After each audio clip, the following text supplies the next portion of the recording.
My mother-in-law threw away my daughter's allergy medications while babysitting because she thought children are too dependent on meds. Then, she gave my daughter peanut butter cookies to test if she really needs them. When I rushed to the ER after my daughter went into shock, my husband said, "Mom was just trying to help, and maybe kids do rely on meds too much." She survived, didn't she? I honestly don't know where to begin. My name is Jessica, I'm 32, and I've been married to my husband, Mark, 34, for 8 years. We have a beautiful 7-year-old daughter named Lily, who has severe food allergies, specifically to peanuts, tree nuts, and shellfish. These aren't mild sensitivities, they're life-threatening allergies that require constant vigilance and immediate medical intervention if she's exposed. Lily was diagnosed with these allergies when she was 18 months old after a terrifying incident where she went into anaphylactic shock from accidentally eating something with peanuts in it. Since then, our entire lives have revolved around keeping her safe.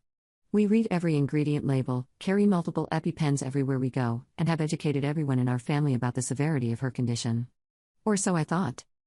My mother-in-law, Patricia, 61, has always been skeptical about Lily's allergies.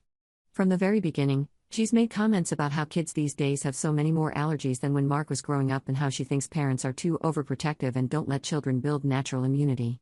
I've tried to explain to her multiple times that this isn't about being overprotective, it's about keeping our daughter alive.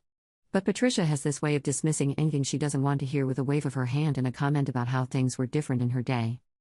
The problem started small. Patricia would forget to ask about ingredients when she offered Lily snacks.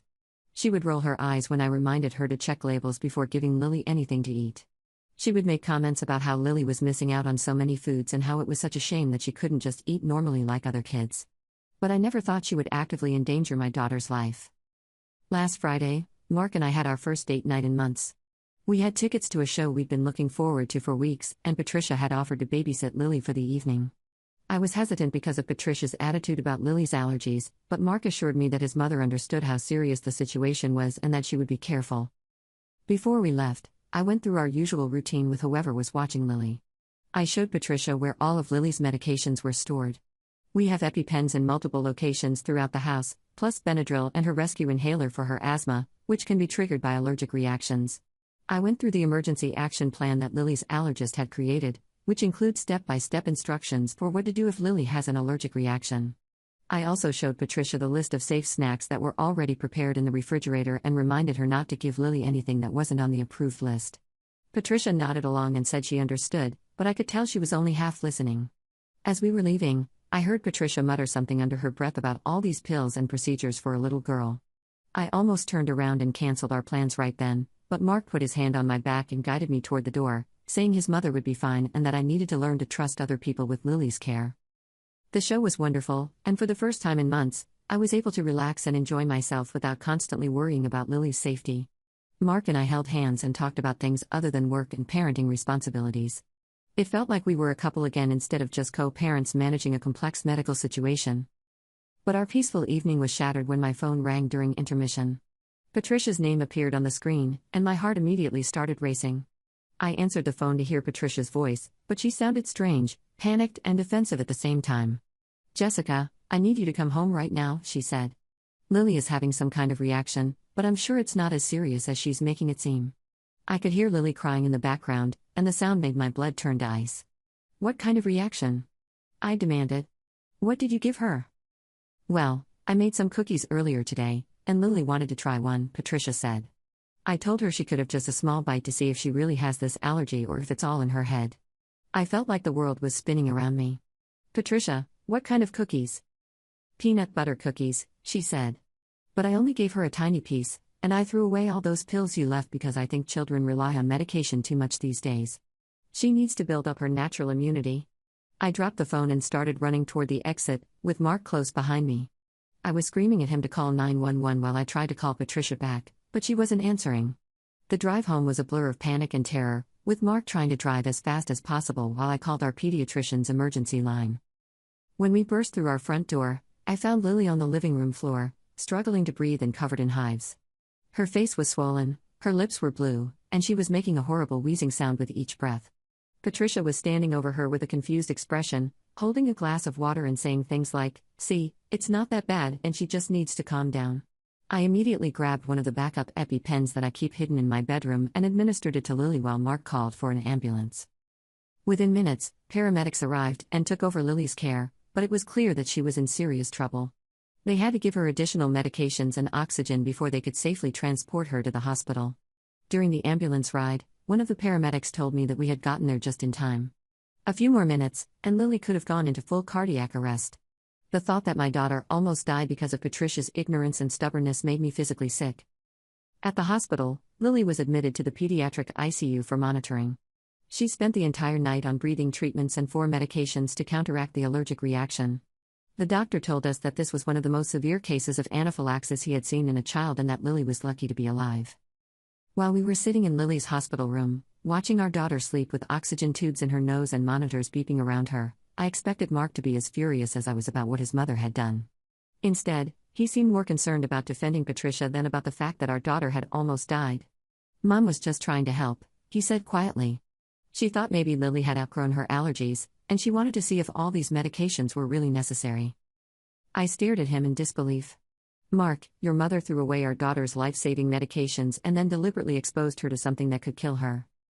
"I know it sounds bad when you put it like that," Mark said. "But maybe Mom has a point about kids relying on pills too much these days. Lily survived, didn't she? Maybe her allergies aren't as severe as we thought." I couldn't believe what I was hearing. Our daughter was lying unconscious in a hospital bed because of Patricia's reckless actions, and my husband was actually defending her. I told Mark that we needed to talk in the hallway, away from Lily. Once we were outside her room, I let Mark have it. I told him that his mother had committed child endangerment and that her actions could have killed our daughter. I explained that allergies don't just go away because someone thinks they should and that Patricia's decision to throw away Lily's medications was not only dangerous but possibly criminal. Mark's response was to accuse me of being overdramatic and of holding grudges against his mother. He said that Patricia had made a mistake, but that she had been trying to help Lily become stronger and less dependent on medications. He actually suggested that maybe we should consider reducing Lily's medications and exposing her to small amounts of allergens to help her build immunity. I was so angry that I could barely speak. I told Mark that if he couldn't see the difference between legitimate medical treatment and his mother's dangerous quackery, then we had bigger problems than I had realized. The next morning, while Lily was still in the hospital recovering, I made some phone calls that I probably should have made years ago. First, I called our family lawyer to ask about the legal implications of what Patricia had done. When I described the situation, the lawyer was shocked and told me that Patricia's actions could potentially be charged as child endangerment, reckless endangerment, or even attempted assault. The lawyer explained that deliberately giving a child a known allergen after throwing away their emergency medications showed a level of reckless disregard for the child's safety that went far beyond a simple mistake. He suggested that I document everything that had happened and consider filing a police report, especially if I wanted to ensure that Patricia was never left alone with Lily again. I also called Lily's allergist, Dr. Chen, to report the incident. Dr. Chen was horrified and told me that Patricia's actions were not only dangerous but showed a fundamental misunderstanding of how severe allergies work. He explained that allergies typically get worse with exposure, not better, and that Patricia's theory about building natural immunity could have killed Lily. Dr. Chen also told me something that made my blood boil. He said that there are established medical protocols for allergy desensitization, but they involve tiny, carefully measured doses given under strict medical supervision in controlled clinical settings. What Patricia had done was the equivalent of giving chemotherapy drugs to someone without medical supervision because she thought they needed to build up their tolerance to cancer treatment. Update. My mother-in-law threw away my daughter's allergy medications while babysitting because she thought children are too dependent on meds. Then, she gave my daughter peanut butter cookies to test if she really needs them. When I rushed to the ER after my daughter went into shock, my husband said, "Mom was just trying to help, and maybe kids do rely on meds too much. She survived, didn't she?" I honestly don't know where to begin. When Mark arrived at the hospital that morning, I told him about my conversations with the lawyer and the allergist. Instead of being concerned or apologetic, Mark became defensive and accused me of making a big deal out of nothing and trying to get his mother in trouble. "She made a mistake, Jessica," he said. "She's not some kind of criminal. She's Lily's grandmother, and she loves her." I pointed out that love without understanding and respect for medical realities had nearly killed our daughter, but Mark just shook his head and said I was being vindictive toward his mother. That afternoon, Patricia showed up at the hospital. I expected her to be remorseful and apologetic, but instead, she walked into Lily's room with a defensive attitude and a bag of natural remedies that she thought would help Lily recover faster. "I brought some herbal teas and supplements that are much better for children than all these harsh medications," she announced, pulling bottles and packets out of her bag. "And I found some information online about natural ways to cure food allergies." I was so stunned by her complete lack of understanding that I couldn't speak for a moment. Here was a woman whose reckless actions had put my daughter in the ICU, and she was doubling down on her dangerous beliefs and trying to bring more unproven treatments into the situation. I told Patricia that she needed to leave immediately and that she would not be allowed to be alone with Lily ever again. Patricia's response was to turn to Mark and demand that he control his wife and make me stop being so hysterical. Mark, instead of supporting me, actually tried to mediate between us. He suggested that we all calm down and find a middle ground where Patricia could still have a relationship with Lily, but with better communication about her medical needs. I realized in that moment that Mark fundamentally didn't understand the severity of what had happened. He was treating this like a disagreement about parenting styles rather than a life-threatening incident of child endangerment. I told both Mark and Patricia that there would be no middle ground when it came to Lily's safety. I explained that Patricia had forfeited any right to be trusted with Lily's care when she threw away life-saving medications and deliberately exposed her to a known allergen. I said that Patricia would never be allowed to babysit Lily again and that any future visits would be supervised and in our home where I could control the environment. Patricia became hysterical and accused me of being controlling and vindictive. She said that I was using Lily's supposed allergies to keep her away from her granddaughter and that she had every right to spend time alone with Lily regardless of what I wanted. Mark's response to his mother's outburst was to put his arm around her and tell her that we would work something out once everyone had calmed down. He actually apologized to Patricia for my overreaction and promised that we would find a way for her to maintain her relationship with Lily. I couldn't believe that my husband was apologizing to the woman who had nearly killed our daughter and was showing no remorse for her actions. When we brought Lily home from the hospital after 3 days, I made sure that Mark understood my position clearly. I told him that Patricia was not welcome in our home until she acknowledged what she had done wrong and agreed to follow all of Lily's medical protocols without question. Mark argued that I was being too harsh and that Patricia deserved a chance to make things right. He suggested that we have a family meeting where everyone could express their feelings and work toward a solution that would allow Patricia to maintain her relationship with Lily. I agreed to the family meeting, but only with the condition that Dr. Chen would join us to explain the medical realities of Lily's condition. I thought that hearing from a medical professional might help both Mark and Patricia understand why their attitudes were so dangerous. The meeting was a disaster from the start. Patricia arrived with printed articles from various websites that claimed food allergies were overdiagnosed and could be cured with natural remedies. She had also brought testimonials from people who claimed to have overcome their allergies through exposure therapy and dietary changes. Dr. Chen patiently explained that while food allergies were sometimes overdiagnosed, Lily's allergies had been confirmed through multiple blood tests and had resulted in several severe reactions over the years. He showed Patricia photos of what anaphylaxis looks like and explained how EpiPens work to counteract life-threatening allergic reactions. Patricia listened to Dr. Chen's presentation with a skeptical expression and then announced that she didn't trust mainstream medicine and preferred natural approaches to health problems. She said that she believed Lily's allergies were psychosomatic and caused by anxiety rather than actual food sensitivities. Dr. Chen was clearly frustrated by Patricia's refusal to accept medical evidence. He explained that anaphylaxis is not a psychological condition and that Lily's physical symptoms during allergic reactions were objective, measurable medical events that could not be faked or imagined. Patricia's response was to accuse Dr. Chen of being in the pocket of pharmaceutical companies and of making money off of keeping children sick and dependent on medications. Mark, instead of defending Dr. Chen or supporting the medical evidence, actually nodded along with some of Patricia's points. He said that he had concerns about how many medications Lily was taking and wondered if there might be alternative approaches that we hadn't considered. I was horrified. My husband was essentially siding with his mother's conspiracy theories over the medical advice of our daughter's specialist. I asked Mark directly if he believed that Dr. Chen was lying about Lily's condition or if he thought I was somehow making up her allergies. Mark said that he didn't think anyone was lying, but that he wondered if we were being too cautious and if Patricia's approach might help Lily become stronger and less dependent on medications. Dr. Chen intervened at this point and explained that there is no such thing as being too cautious when dealing with life-threatening allergies. He told Mark that Patricia's approach wasn't about making Lily stronger, it was about gambling with her life based on unscientific beliefs. The meeting ended with Patricia storming out and declaring that she would not be lectured by some doctor who doesn't know her granddaughter. Mark followed her out to the parking lot to calm her down, leaving me alone with Dr. Chen. Dr. Chen told me something that made me realize how serious the situation had become. He said that in his 30 years of practice, he had seen several cases where family members' refusal to accept a child's medical condition had resulted in serious injury or death. He strongly recommended that I not leave Lily alone with anyone who questioned the validity of her allergies or the necessity of her medications. Dr. Chen also suggested that I consider family therapy to help Mark understand the seriousness of the situation. He said that Mark's willingness to consider Patricia's unscientific theories was putting Lily at risk and needed to be addressed immediately. When Mark came back inside, I told him about Dr. Chen's recommendations. Mark's response was to accuse me of turning the doctor against his mother and of making this whole situation worse than it needs to be.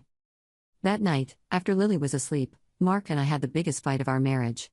I told him that I was terrified by his willingness to gamble with our daughter's life and that I couldn't understand how he could side with his mother over medical professionals and his own wife. Mark accused me of being controlling and paranoid about Lily's health. He said that I was using Lily's allergies as an excuse to isolate his family and that I was being unfair to his mother who was just trying to help. I asked Mark what would have happened if I hadn't come home when I did and if Lily had died from the allergic reaction. Mark's response was that Patricia wouldn't have let that happen and that I was being dramatic by suggesting that Lily could have died. I realized that Mark was completely disconnected from the reality of our situation. He either couldn't or wouldn't understand that his mother's actions had nearly killed our daughter and that his support for her theories was putting Lily at continued risk.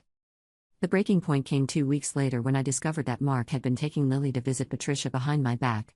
I found out because Lily came home from what I thought was a father-daughter trip to the park with hives on her arms and traces of cookie crumbs on her shirt. When I questioned Lily about what she had eaten, she told me that Grandma Patricia gave me special cookies that were supposed to help my allergies get better. Mark had apparently told Lily not to mention the visit to me because Mommy gets worried about things that aren't really dangerous. I was so angry that I was shaking. Mark had deliberately undermined my attempts to keep Lily safe and had allowed Patricia to continue her dangerous experimentation with our daughter's health. When I confronted Mark about the secret visits, he actually tried to justify his actions. Mom has been doing research on natural allergy treatments, he said. She found some cookies made with special ingredients that are supposed to help build immunity. Lily didn't have a severe reaction, so maybe it's working. I pointed out that Lily did have a reaction. She had hives, which indicated that her immune system was responding to an allergen. I explained that allergic reactions often start mild and become more severe with repeated exposure and that Patricia was essentially conducting dangerous medical experiments on our daughter. Mark's response was to accuse me of being impossible to reason with and of refusing to consider any approach other than pumping Lily full of drugs. Final update. My mother-in-law threw away my daughter's allergy medications while babysitting because she thought children are too dependent on meds. Then, she gave my daughter peanut butter cookies to test if she really needs them. When I rushed to the ER after my daughter went into shock, my husband said, "Mom was just trying to help, and maybe kids do rely on meds too much." She survived, didn't she? I honestly don't know where to begin. That's when I made the decision that probably saved my daughter's life and my marriage. I called my sister Rachel and asked if Lily and I could stay with her family for a while. I told Mark that I would not live in a house where my daughter's safety was not the top priority and that I would not allow him to continue undermining medical protocols that kept Lily alive. Mark was shocked that I was serious about leaving. He accused me of breaking up the family over a disagreement about medical treatment. He said that I was being selfish and using Lily as a weapon against his mother. I packed bags for Lily and myself and told Mark that we would come home when he was ready to prioritize his daughter's safety over his mother's feelings. I also told him that any future contact between Patricia and Lily would happen only in my presence and only if Patricia agreed to follow all medical protocols without question. While I was staying at Rachel's house, I had time to think clearly about what had been happening in my marriage. I realized that Mark's inability to protect Lily from his mother's dangerous behavior was not just a disagreement about medical treatment, it was a fundamental difference in our values and priorities. I also had conversations with Rachel and her husband, Tom, about the situation. Tom is a pediatric nurse, and he was horrified when I described what Patricia had done. He told me that what Patricia had done met the legal definition of child abuse and that Mark's support for her actions made him complicit in endangering Lily. Rachel helped me understand that I wasn't being dramatic or overprotective, I was being a responsible parent who was protecting her child from people who posed a genuine threat to her safety. After a week of separation, Mark called me and asked if we could meet to talk. He said that he had been doing some thinking and that he wanted to work things out. I agreed to meet him, but only with the understanding that Lily's safety was not negotiable. When we met, Mark seemed genuinely remorseful for the first time since the whole crisis had started. He told me that he had spoken to his own doctor about Lily's allergies and had done some research on legitimate medical websites. He said that he was starting to understand how serious her condition was and how dangerous his mother's actions had been. Mark apologized for undermining my efforts to keep Lily safe and for prioritizing his mother's feelings over his daughter's health. He said that he had been so focused on trying to keep peace in the family that he had lost sight of what was most important. But then Mark said something that made me realize we still had a long way to go. He asked if I thought Patricia could make amends by taking a class on food allergies and agreeing to follow all of Lily's medical protocols in the future. I told Mark that Patricia had forfeited any right to be trusted with Lily's care when she threw away life-saving medications and deliberately exposed her to known allergens. I explained that some actions have permanent consequences and that Patricia's complete disregard for Lily's safety meant that she could never be left alone with our daughter again. Mark argued that Patricia was family and that we needed to find a way to move forward together. He said that cutting Patricia out of Lily's life completely would be unfair and vindictive. I realized that Mark still didn't fully understand the gravity of what had happened. He was still thinking about this situation in terms of hurt feelings and family dynamics rather than in terms of child safety and potential criminal behavior. I decided that Mark and I needed professional help to work through this crisis. I found a family therapist who specialized in medical trauma and family conflict, and I insisted that Mark attend sessions with me before I would consider bringing Lily home. Dr. Sarah Williams was exactly what we needed. She had experience working with families dealing with chronic childhood illnesses, and she understood the unique challenges of managing family relationships when a child's safety was at stake. During our first session, Dr. Williams helped Mark understand why his mother's actions were so dangerous and why my response was appropriate.